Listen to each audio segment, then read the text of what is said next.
Oke, baik. Pada hari ini kita akan bahas tentang membangun model clustering. Algoritma yang akan kita gunakan, yang akan kita bahas, ada K-means, ada hierarchical clustering, dan ada DB-scan. Ya. Nah, clustering sendiri masuk di tahap 4 ini ya. Masih pekerjaannya di sini, di modeling. Nah, kita udah membahas tahap-tahap sebelumnya itu ada business understanding, tahap yang pertama.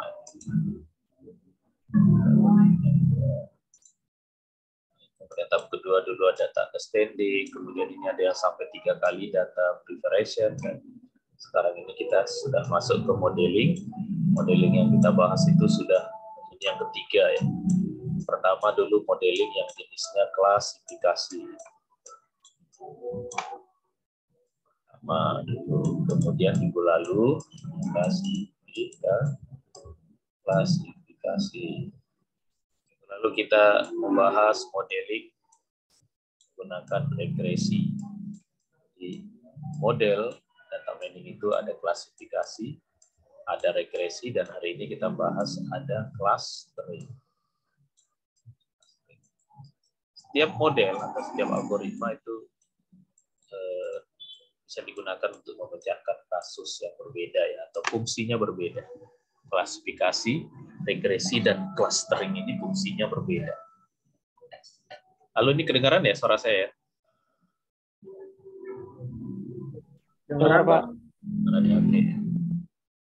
Oke, tadi saya sudah rekam tadi tanpa suara. Ya. Nah, apa sebenarnya bedanya? Ada klasifikasi, ada clustering, ada regresi, ada asosiasi. Nah, klasifikasi itu dengan clustering sama-sama pengelompokan. Cuma pada klasifikasi, pada dataset kita yang kita punya itu kelompoknya udah ada. Yang nama kelompok yang sudah itu disebut kelas. Jadi kelasnya sudah ada, makanya disebut classification. Di mana kelas itu nanti ditandai dalam label. Jadi dari sekian atribut yang kita punya, ada satu yang namanya label atau namanya kelas. Itu klasifikasi. Ya. Contohnya kemarin ya, kita punya data mahasiswa yang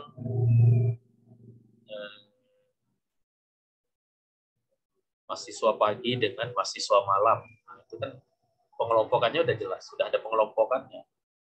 Nah, kalau kita menggunakan pengelompokan itu, nanti pagi dengan malam itu kita sebut label dalam dataset kita ya. Nah, pada data yang seperti itu kita bisa menggunakan algoritma klasifikasi.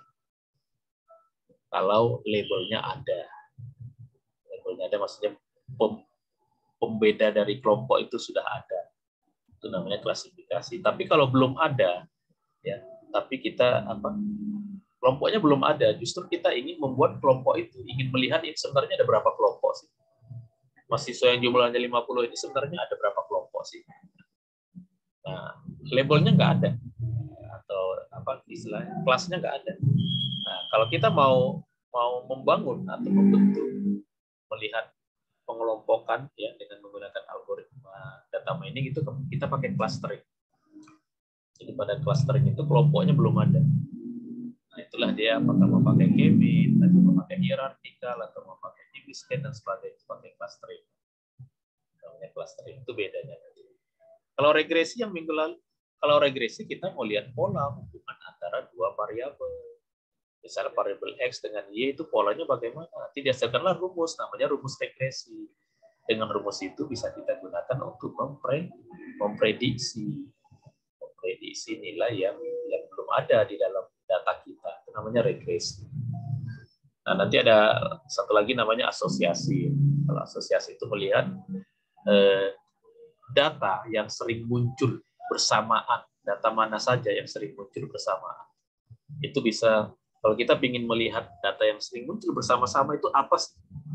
Nah, itu disebut dengan asosiasi. Ya. Misalkan ada ya mahasiswa, ada 50 orang.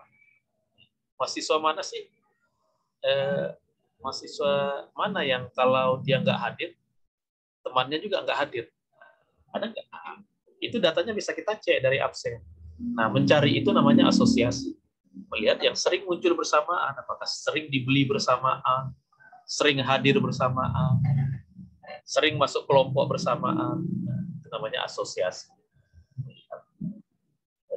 Karakteristik yang seperti itu. Itulah bedanya klasifikasi, clustering, regresi, dan asosiasi. Nah, dari segi peran, ya, clustering juga merupakan salah satu peran atau fungsi dari data mining. Selain estimasi, prediksi, klasifikasi, dan asosiasi. Nah, kemudian clustering masuk ke unsupervised learning. Nah, pada machine learning, nah ini kan mesin yang bisa belajar. Ya, jadi mesin itu bisa belajar untuk mempelajari pola dari data kita. Nah, data yang dipelajari, ada yang sudah ada label, sudah ada pengelompokan tadi. Ada yang nggak ada labelnya. Kalau udah ada labelnya itu namanya supervised. Kalau yang nggak ada labelnya, itulah yang namanya unsupervised. Nah, contohnya apa? Clustering. Jadi clustering itu masuk ke jenis unsupervised. Kalau supervised ini apa? Supervised contohnya klasifikasi. Ya. Bahas tentang model yang pertama ya. Klasifikasi itu contohnya KNN, net bias, dan sebagainya. Nah, ini cara lain di dalam melihat perbedaan klasifikasi dengan clustering. Ini penting ya, Anda tahu bedanya. Apa sih bedanya klasifikasi dengan clustering? Anda sudah punya dataset gitu. Anda harus bisa melihat dari dataset Anda Pak, yang cocok menggunakan algoritma klasifikasi atau clustering. Karena kelengkapan pada dataset kita kalau berbeda itu nanti untuk mengolahnya kita menggunakan algoritma yang berbeda. Jadi sekali lagi klasifikasi itu pada data yang sudah labelnya sudah ditentukan atau pengelompokannya sudah ditentukan. Kalau clustering labelnya nggak ada atau pengelompokannya belum ada. Justru clustering akan membentuk kelompok tersebut ya. Akan mencari tahu sebenarnya di data pada data ini ada berapa sih kelompoknya. Itu clustering. Nah, jadi kalau kita lihat dari yang 3 yang sudah kita bahas, regresi itu nanti outputnya atau hasilnya adalah pola hubungan 2 variabel atau lebih. Kalau klasifikasi juga pola, tapi pola dari kelompok yang sudah ada. Jadi kelompok yang sudah ada itu oleh klasifikasi dibuatkan polanya seperti apa sih, yang kelompok A bagaimana, kelompok A. Kalau cluster nanti justru cluster itu yang membuat kelompok.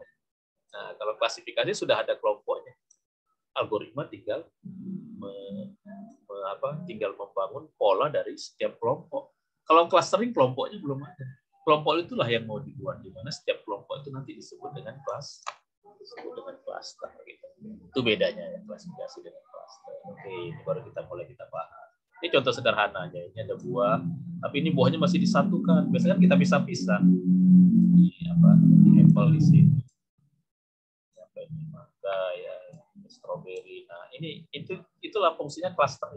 Semula dia berada di dalam satu tempat, di kelompok-kelompokkan.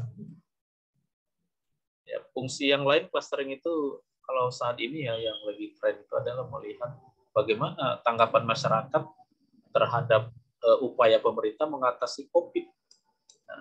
Nah, itu kita kan bisa punya data di sosial media ya atau sosial network. Nah, data itu bisa diolah sehingga bisa diketahui kelompoknya. Ada berapa kelompok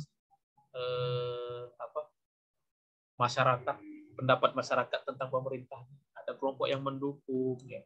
Ada kelompok media, ada kelompok yang berlawanan, ada kelompok yang hanya fokus tentang bagaimana menanganinya dan sebagainya gitu. Jadi bisa semula kelompoknya nggak jelas. Dengan clustering jadi kelihatan, oh ini kelompok ini. Itulah fungsinya clustering. Untuk melihat pengelompokan dari data yang sebelumnya pengelompokannya itu tidak terlihat. Itu fungsinya nanti clustering. Oke, ini ya kalimatnya yang tadi saya jelaskan, nanti bisa Anda baca aja. Nah, biasanya algoritma clustering digunakan tuh apa? Bisa menghasilkan aplikasi apa? Bisa menghasilkan aplikasi rekomendasi, bisa membuat segmentasi pasar bisa terlihat ya semula tidak terlihat kalau pasar itu terpilah-pilah. Nah, kalau datanya kita punya, kita olah dengan cluster, kita bisa melihat segmentasi pasar ya, market segmentation. Atau seperti tadi, menganalisa pengelompokan pada sosial media, atau melihat jenis-jenis melihat pengelompokan hasil sebuah kegiatan ya. Hasilnya ini kelompok yang bagus, ini kurang bagus atau apa gitu. Nah, bisa juga digunakan untuk menganalisa gambar medikal di pengobatan kedokteran, atau melihat perbedaan gambar. Ini dari gambar ini alat elektronik, ini alat dapur, ini alat tulis. Nah, itu semula nggak ada kelompoknya, tapi bisa dibuatkan menggunakan algoritma clustering. Yang modelan clustering itu adalah dalam bentuk gambar, atau melihat keanehan ini, anomali ini, keanehan, mendeteksi data yang dia tidak masuk ke kelompok manapun. Nah, itu data itu disebut data anomali, atau nanti disebut juga dengan outlier. Gitu. Nah, algoritma clustering biasanya digunakan pada saat apa? Nah, ini ada pada saat datanya tidak terstruktur tapi ukurannya besar, atau pada pembagian dataset yang jumlah kelasnya nggak diketahui, ya, belum ada label tadi. Ya. Atau kalau sebuah data yang kita ingin datanya punya label, tapi labelnya belum ada. Kalau datanya ada ribuan, itu untuk membuat label sendiri kan membutuhkan waktu. Maka label itu bisa dibantu oleh algoritma cluster untuk membuatkan. Jadi algoritma yang membuatkan label. Pada klasifikasi, label itu kan yang menanda itu kan manusia. Tapi kalau datanya ribuan, ya, apalagi ratusan ribu, gimana cara memberikan label satu-satu? Nah, ini bisa minta bantuan sama clustering. Kalau datanya cukup, ya. Kalau atribut-atributnya cukup bisa, ya. Atau mencari anomali data. Ya. Jadi ada 1.000 mahasiswa. Setelah dikelompokkan, mahasiswanya ini ada 3 kelompok. Tapi ada 15 mahasiswa yang nggak masuk kelompok manapun. Nah, misalkan begitu. Yang tidak masuk kelompok manapun itulah yang disebut dengan datanya yang anomali. Proses clustering. Kok bisa sih algoritma membuat pengelompokan? Cara kerjanya bagaimana sih? Nah, cara kerjanya sebenarnya sederhana ya, dengan menghitung melihat kemiripan. Gimana cara komputer tahu ini mirip dengan ini? Nah, tentu dengan menggunakan angka. Dalam hal ini angka itu biasanya kan kalau kita punya data, kalau datanya ada 2 data, mau kita lihat hubungannya, misalkan ini ya. Nah, hubungan itu kan ini misalkan X, ini data pertama, ini data kedua. Kalau kita mau lihat hubungan X dengan Y, ini kan biasanya dengan menggunakan scatter. Nah, kalau X-nya di sini, Y-nya di sini. Kalau X-nya di sini, Y-nya di sini. Kalau X-nya di sini, nanti Y-nya di sini. Kalau X-nya di sini, Y-nya di sini. Nah, ini gambar titik-titik ini dalam bentuk hubungan X dan Y ini. Nah, ini kita bisa melihat ini pengelompokannya berdasarkan jarak. Mana jaraknya yang lebih dekat itu nanti oleh program dianggap satu kelompok. Mana yang berdekatan gitu ya. Misalkan ini untuk gambar yang saya gambar ini ya bisa saja nanti program bisa warna yang berbeda. Nah, bisa saja program nanti membuat pengelompokan ini satu kelompok kena dekat, ini satu kelompok kena dekat. Nah, jadi ada 2 kelompok. Nah, bagaimana program tahu? Dengan menghitung mana yang jaraknya dekat. Nah, bagaimana cara menghitung jarak? Cara menghitung jarak itu ada yang pakai rumus Euclidean. Biasanya kita ini nyebutnya rumus Pythagoras. Berarti jaraknya dari sini ke sini. Kalau nilainya kecil berarti mirip, berarti jaraknya dekat. Nah, seperti ini. Semakin dekat oleh program dianggap nanti mirip. Nah, yang mirip-mirip itu dianggap satu kelompok. Sehingga program kalau itu dilakukan secara iterasi itu bisa menghasilkan menjawab pertanyaan tentang pengelompokan tadi. Jadi hasilnya disebut klaster. Ya. Setiap kelompok proses untuk mendapatkan kelompok itu hasilnya disebut klaster. Itu contohnya 2 klaster. Nah, jarak itu dihitung, bro. Rumusnya macam-macam ya. Ada yang pakai rumus Euclidean, ada yang Manhattan, ada Minkowski, ada Ebi. Ya. Paling banyak itu pakai rumus Euclidean, paling umum digunakan. Ya, rumus ini merupakan rangkuman dari semuanya ini ya. Apakah Euclidean, Manhattan, itu ya. Rumus umum dari mencari jarak. Nah, secara matematik dihitung mana yang mirip dianggap satu kelompok. Nah, ini contoh yang tadi ya. Satu di sini, satu di sini. Ini berapa sih jarak? Nah, jaraknya itu dihitung kalau pakai rumus Euclidean, yang pakai rumus Pythagoras itu kan nah, ini kan X1 kurang X2, Y1 kurang Y2. 2 kurang 8, 6 kurang 4, 2. Setelah itu dipangkatkan. Ini dipangkatkan jadi 3 dengan pangkat rumusnya. Ya, rumus ini kan pangkat ya. Dipangkat, nanti ini jadi pangkat. Setelah pangkat diakarkan. Nanti akar ya. X kuadrat tambah Y kuadrat nanti diakarkan. Itulah yang hasilnya 6,3. Berarti jarak dari titik ini ke titik ini 6,3. Nanti kalau titik ini nanti di sini ada titik lain. Kalau ini dihitung, ini pasti jaraknya lebih jauh. Dianggap ini kurang mirip. Ini lebih mirip ketimbang ke sini. Nah, jadi kemiripan dari data-data itu dihitung dari jarak.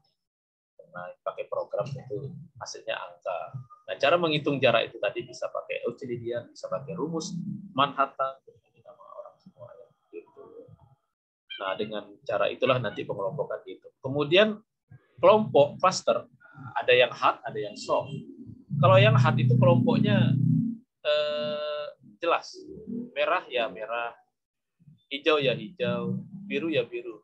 Tapi kalau soft bisa jadi satu elemen masuk ke dua kelompok. Misalkan ini orange dia masuk juga ke merah, orange masuk juga ke hijau. Nah, cluster yang seperti ini disebut soft clustering. Tapi kalau tidak memperbolehkan ada salah satu node ya yang masuk ke kelompok yang lain, itu disebut hard clustering. Nah, clustering sendiri ada yang cara kerjanya secara partition, ada yang secara hierarchical, ada yang secara density. Kalau yang partition itulah K-mean, fuzzy nanti ada fuzzy K-mean. Kalau yang hierarchical ada agglomerative, ada density. Kalau yang density base ada yang namanya DB-scan. Nah, ini yang kita bahas pada modul kali ini. Supaya cepat, nah ini bedanya partition, hierarki dengan metode. Kita baca aja. Partition apa bedanya dengan metode hierarki dengan metode density. Nah, rumus-rumus yang biasa digunakan tadi itu, ini yang rumus Euclidean tadi. X1 kurang Y1 dikurankan, nanti semuanya dijumlahkan baru diangkat. Ini kalau pakai Manhattan. Nah, bisa juga pakai Pearson correlation distance, ini bisa juga ya, itu jarak yang kemiripan. Bisa juga pakai Spearman correlation, banyak itu melihat antara satu titik dengan titik lain jaraknya berapa, kemiripannya berapa. Karena tadi cluster adalah dianggap data kita yang berada pada satu cluster adalah data-data yang mirip. Oke, kalau K-mean ini cara kerjanya K-mean. Nanti ada yang lebih rinci. Nah, ini misalkan K-mean. Data kita seperti ini. Hubungan antara kalau ini X, ini Y, seperti yang titik-titik tadi. Nah, ini seperti itu. Nah, jadi K-mean cara kerjanya seperti yang ini dalam gambar animasi. Jadi K-mean pertama dia akan melihat menentukan titik center, titik tengahnya. Dari titik tengah itu nanti dihitung mana yang jaraknya berdekatan. Dari jarak yang berdekatan itu dihitung lagi untuk merevisi letak titik tengah ini. Titik ini ada ini. Tadi kan terakhir nanti pas berhenti kan itu ketemu titik tengahnya. Itu pada saat algoritmanya berhenti. Setiap titik tengah itu disebut nanti dengan centroid ya. Nah, ini berapa kelompok? Jadi penting pada algoritma clustering kita harus tentukan dulu ke algoritmanya nanti ini kita mau berapa kelompok. Nah, berapa kelompok gitu. Jadi ada caranya gitu. Kalau kita buat satu ya pembagian. Kalau ini kita punya data seperti ini. Kalau kita jadikan satu kelompok maka kita anggap titik tengahnya di sini, ini centroid pada metode K-mean ini ya. Kalau K-nya 2, nah berarti titik tengahnya ada yang di sini, ada yang di sini. Kalau titik tengahnya 3, kalau kita bagi ke K-nya 3 ya, ada 3 cluster ya. berarti titik tengahnya ada yang di sini. Ya tergantung titik tengahnya. Titik sentroid berarti kelompok-kelompok yang sama itu berdekatan pada titik sentroid. Misalkan ini kelompok hijau ini semuanya dekat. Oh ini semuanya dekat. Dalam hal jarak. Nah, cara menghitung jaraknya dengan cara yang tadi. Kalau 4 dan seterusnya. Nah, bagaimana cara menentukan yang terbaik itu berapa kelompok? Maka dari data kita itu sudah ada beberapa algoritma yang ditemukan oleh para ahli bisa menggunakan yang namanya metode ELBO. Dengan metode ELBO ini setelah dihitung data kita ya, terproses, bisa digambarkan grafiknya seperti ini. Nah, ini jumlah K-nya. Jadi pada saat ini grafik ini tajam, perubahan melengkungnya kan tajamnya kan di sini. Maka ini kita turun, kita bisa lihat nilai, oh ini 3, oh ini berarti K-nya 3. Itulah nanti cara menentukan nilai K atau nilai jumlah clustering dengan metode ELBO. Seperti ini. Seperti ini kalau ditanyain kita, menurut kita ini ada berapa kelompok? Ada berapa clusteringnya? Wah, ini kalau data berserak seperti ini bingung kita. Ini ada berapa clusternya? Cocoknya ini berapa cluster gitu bagus. Kalau 2 cluster bagus nggak? Wah, kalau 2 cluster di mana titik tengahnya ya? Kalau pakai K-mean kan. Misalnya kita mau buat begini. Wah, apakah ini kelompokan yang bagus? Kalau itu kita bagi, jadi kalau kita anggap kelompoknya ada 2. Atau mungkin kita mau membagi kelompoknya nggak 2, tapi jadi 3. Bisa jadi ya. Ini kan kalau K-nya 2, kalau K-nya 3, K-nya 3 gimana ya? Kalau K-nya 3 mungkin ini. Mungkin ya, gimana? Ini. Begini. Nah, apakah yang setiap kelompok itu jaraknya berdekatan? Nah, berdekatannya terhadap apa? Terhadap titik tengah tadi, terhadap tengah. Sentroid, ya mungkin sentroidnya ini di sini, mungkin sentroidnya di sini, mungkin sentroidnya di sini. Nah, sehingga penting sebelum algoritma K-mean kita gunakan, kita harus punya cara untuk menentukan berapa kelompok yang akan dibuatkan oleh algoritma kita. Kalau terlalu sedikit, itu nanti algoritmanya terlalu cepat, mungkin hasilnya kurang bagus. Kalau terlalu banyak, mungkin algoritmanya jadi lama dan hasilnya mungkin nanti terlalu detail. Itu cara memilih nilai K itu makanya pakai metode. Salah satu metodenya, kalau K-mean tadi adalah pakai metode ELBO. Nah ini seperti ini tadi ya. Nah ini titik pertama kali kalau metode K-mean itu menentukan titik sentroid dulu, diletakkan asalan aja random pertama. Ini misalkan dari data kita yang ini tadi ya, datanya masih belum tahu ini pengelompokannya. Terus, nah ini kan kita nggak tahu ya tadi berapa kelompok. Nah kalau kita mau pakai algoritma K-mean gimana cara kerjanya? Kalau dia bisa tahu kelompok. Jadi cara kerjanya yang pertama algoritmanya itu menentukan dulu titik sentroid. Nah, titik sentroid pertama dilakukan secara random. Random itu maksudnya ditentukan aja asalan gitu ya random. Misalnya ditentukan aja di sini. Kemudian dihitung mana yang dekat. Misalkan ini dekat, yang ini dekat. Gitu. Kedekatan itu dihitung rata-ratanya semua untuk. Nah, baru yang kedua nanti, nah ini dihitung jaraknya ya. Contohnya ini menggunakan rumus Euclidean. Misalkan dihitung untuk beberapa sampel, sehingga nanti nilai ini bisa berubah. Nanti titik tengahnya di sini bisa jadi bergeser ya. Ini contohnya, nah ini bergeser deh. Oh ini jumlahnya 2. Setelah dibagi 2 nanti, nah dihitung lagi ini bergeser ke sini. Setiap proses iterasi pada K-mean itu ya, menentukan titik sentroid, kemudian menghitung setiap elemen terhadap titik sentroid itu, kemudian nanti menghitung nilai rata-rata jarak setiap data terhadap sentroid yang sudah kita lakukan. Nanti itu bisa digunakan untuk merevisi, bisa jadi pindah. Oh sentroidnya ternyata di sini, yang ini ternyata di sini gitu pindah. Nanti dihitung lagi begitu selanjutnya. Ya, sampai nanti ditemukan ada berapa kelompok.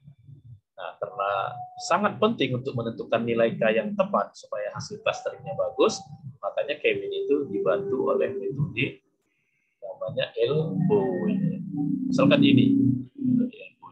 Tapi metode elbow itu pun ini bisa jadi seperti ini. Kalau grafiknya seperti ini, kita bingung nih. Titik tajamnya di mana? Bisa di sini, bisa di sini. Jadi K-nya bisa 5, ini kan 5 ya. Atau bisa 3. Ya kita bisa aja coba kedua-duanya.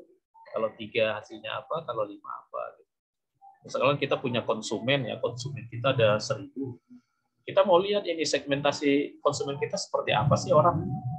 Nah, pas kita coba pakai elbow, disarankan ada yang K-nya 3, ada yang K-nya 5, bisa jadi. Ya, kita bisa pertimbangkan, mungkin berarti konsumen kita ini ada 3 kelompok, atau konsumen kita ini ada 5 kelompok. Itu mana nanti secara domain permasalahannya yang paham nanti tentang hasil klasternya, ya, segmentasinya. Oke, ini tadi algoritma dari pakai Python, nanti seperti nanti kita coba akan. Nah, nanti algoritma lain selain K-mean itu kan ada hierarchical, ini ya, hierarchical clustering. Nah, clustering ini menggunakan ini apa gambar hierarki ini. Jadi datanya dibagi terus dibagi ya, berdasarkan nilainya juga nanti ya, walaupun pakai warna, tapi setiap orang nanti diberi angka, dihitung. Nah, dihitung pertama dibagi 1, kemudian dibagi jadi satu klaster, jadi 2 klaster, 4 klaster gitu. Bagi terus jadi beberapa klaster sampai didapatkan titik yang paling seperti ini. Nah, seperti ini contohnya. Pada akhirnya nanti didapatkan ternyata ada tiga kelompok.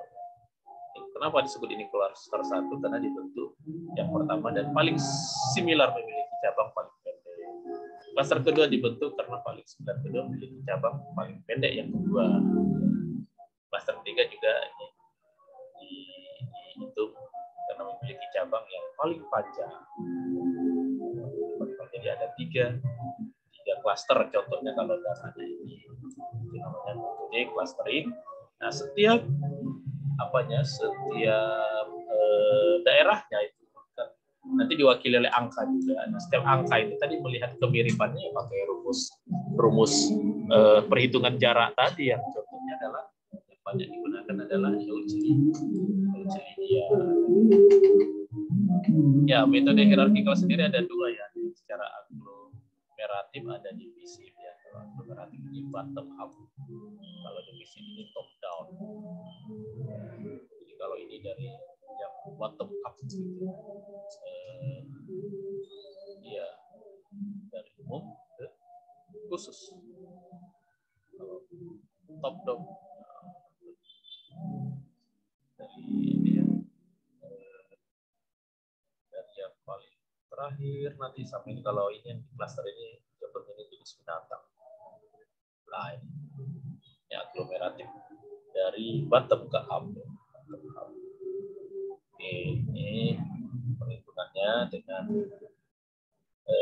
dengan hierarki ini karena kita ada prakteknya ya. Berarti nanti ada baca saja kita mau yang density. Di DB-scan. Nah, ini kalau DB-scan ini caranya dengan klasternya itu adalah dengan melihat daerah mana yang padat, makanya disebut density ya. Jadi daerah padat dalam program data dibedakan daerahnya dari tingkat kepadatan.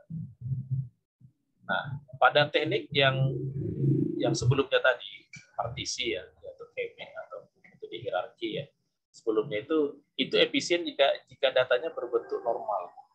Datanya berbentuk normal ya, datanya berbentuk linear ya, spherical ya. Datanya kompak, well spread ya, maksudnya mudah gitu, dengan mata kita juga kita bisa tahu ada berapa kelompok. Nah, tetapi pada data yang seperti itu nanti kalau datanya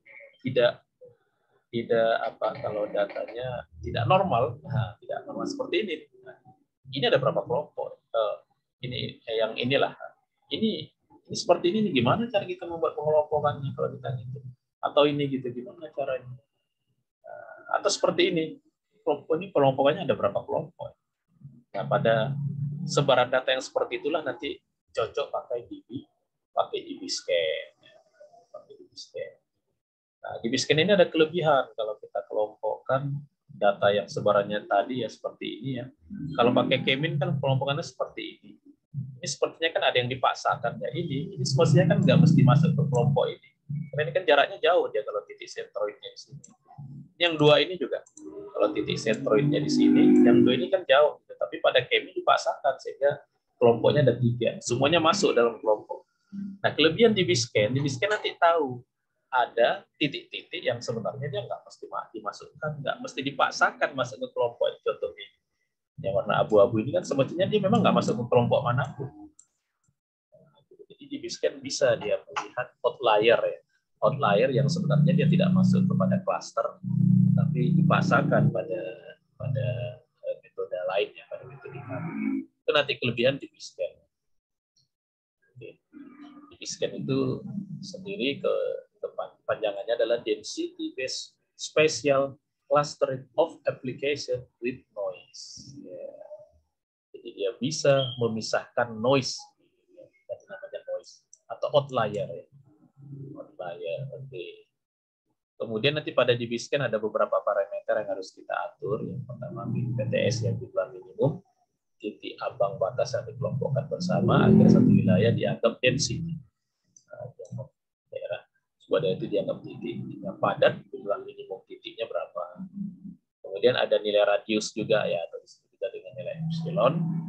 Radiusnya nanti yang akan digunakan untuk menemukan titik-titik sekitar titik manapun. Nah, kedua parameter ini diterapkan, harus kita pilih dan kita tentukan ya sebelum nanti algoritma DB-scan kita gunakan, harus dipilih dengan baik, bisa menggunakan konsep density reachability dan density connectivity.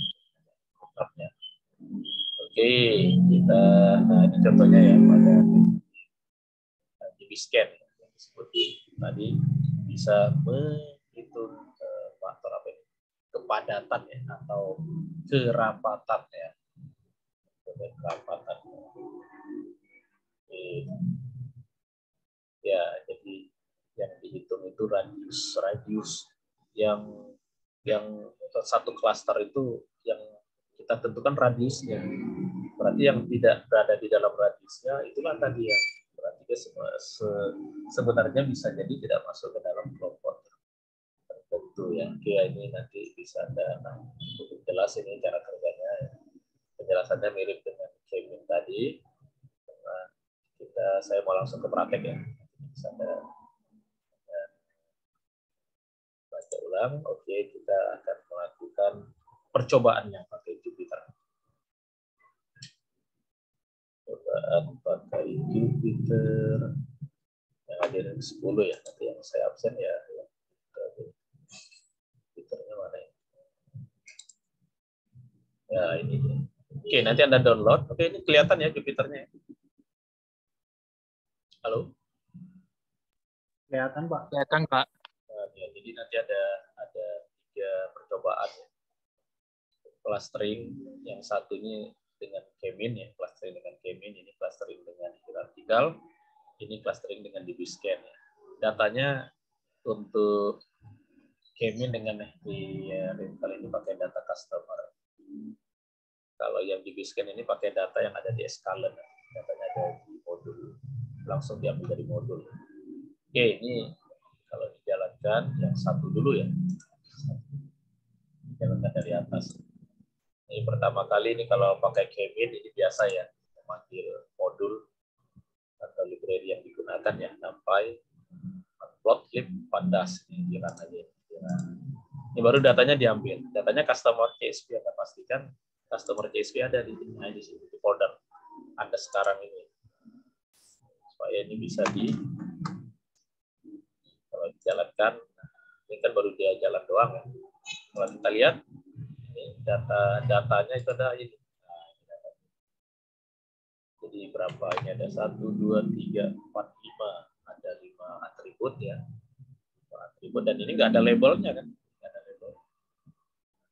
Tapi kita mau nambah di sini satu label, satu kelas di situ ya. Yang mau kita kelompokkan. Ini kan data konsumen.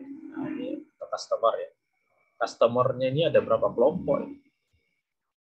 Ya, datanya ada berapa ini datanya? Nah, datanya ini kalau kita mau tahu itu datanya dari apa, pakai SEP ya. Pak saya coba ya. Oh iya pakai SEP ya. Jadi datanya ada 200 data di atas ke bawah. Nah, yang mau kita ambil ini usia nggak kita ambil, kelamin nggak kita ambil, ID pelanggan nggak kita ambil. Yang kita ambil ini rating belanjanya dengan pendapatannya. Ini dia rating belanjanya 87, pendapatannya 29 juta. Rating belanjanya 4, pendapatannya 30. Jadi dari dua data ini kita mau melihat pengelompokan konsumen di ini ya, katakanlah ini toko ya, di toko ini gimana? Segmentasi pembelinya kayak apa? Mungkin ada orang yang belanjanya banyak tapi dia orang miskin. Ada orang yang banyak padahal gajinya ada dia beli dikit padahal gajinya tinggi gitu. Nah,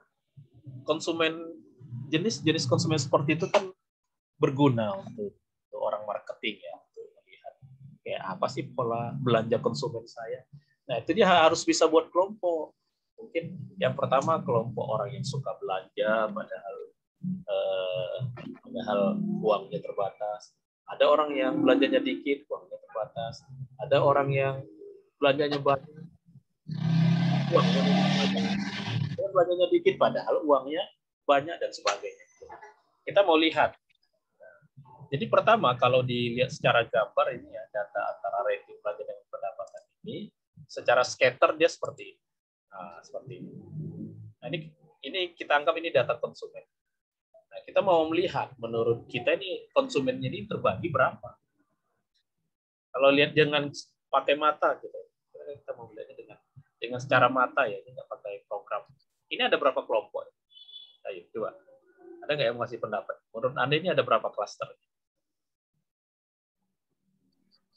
Ada yang tahu? Ada yang ingin kasih pendapat aja ya, ini bukan masalah benar salah. Menurut Anda ini bagusnya ini jadi berapa kelompok? Nah, begitu. Ayo silakan yang mau bersuara. Ada yang ini? Ada berapa kelompok? Halo? Jangan daripada. Ayo coba satu orang ngasih pendapat dulu. Menurut Anda ini ada berapa kelompok? Ada berapa klaster? Ini kita melihat secara mata dulu. 6. 6. Oke. Nah, ada yang lain? Kalau 6 mungkin katakanlah ini ya 1, 2, atau di sini 2 ya. 2, 3, 4, 5, 6. Atau mungkin mau 2. Kalau 2 kan begini ya. Dengan ini atau mau 3 ya. Tetapi ya pada metode Kemin itu ada namanya elbow. Nah, elbow ini bisa ngasih kita saran sebaiknya ini ada berapa kelompok. Ada elbow ya. Elbow itu ini metode elbow ini. Ini tadi dia digambarkan. Nah, dari sinilah kita dapat rekomendasi sebaiknya dibagi berapa kelompok. Ayo, menurut Anda ini ada berapa kelompok? Oleh elbow, metode elbow kita dianjurkan ada berapa kelompok? Mana yang tajam? Perubahannya secara tajam mana? Di sini. Ini berapa nih? Kira-kira 3. Ya, atau di sini 5. Berarti bisa 3, bisa 5. Nah, di percobaan ini dicoba 5. Ini kalau 5 lihat dijalankan. Kalau 5 hasilnya gini. Ini kelompok 1, kelompok 2, kelompok 3, kelompok 4, kelompok 5. Kalau 3 ini kita ganti aja 3. Kalau 3 mana ya kalau 3? Oh, kalau 3 ini ininya juga harus kita buat 3 nih warnanya. Ini karena 5 dia di programnya warnanya ada 5. Mestinya bisa juga ya mau berapa kelompok nanti ini warnanya kita bedakan. Kalau 3 ini warnanya juga harus kita buat 3. Kita bisa buat 3 ya. Ini warna yang ini kita hilangkan. Kalau 3 seperti ini kalau 3. 1, 2, 3. Tadi ada yang bilang berapa tadi? 6 ya, 6. Nah, coba kalau 6. Oh, kalau 6 kurang ininya ya. Ini baru 5 ya. Kalau 6 ini kita tambah. Warnanya kita tambah.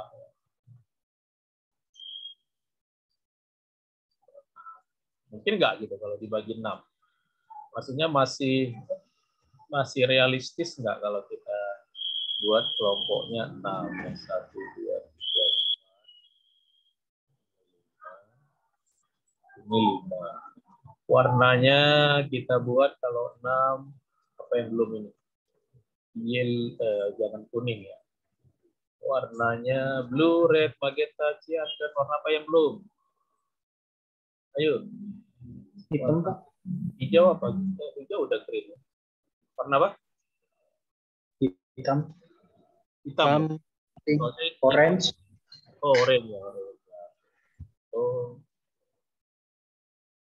Nah, ini kita anggap kalau 6 ya. Tadi kan ada yang bilang 6.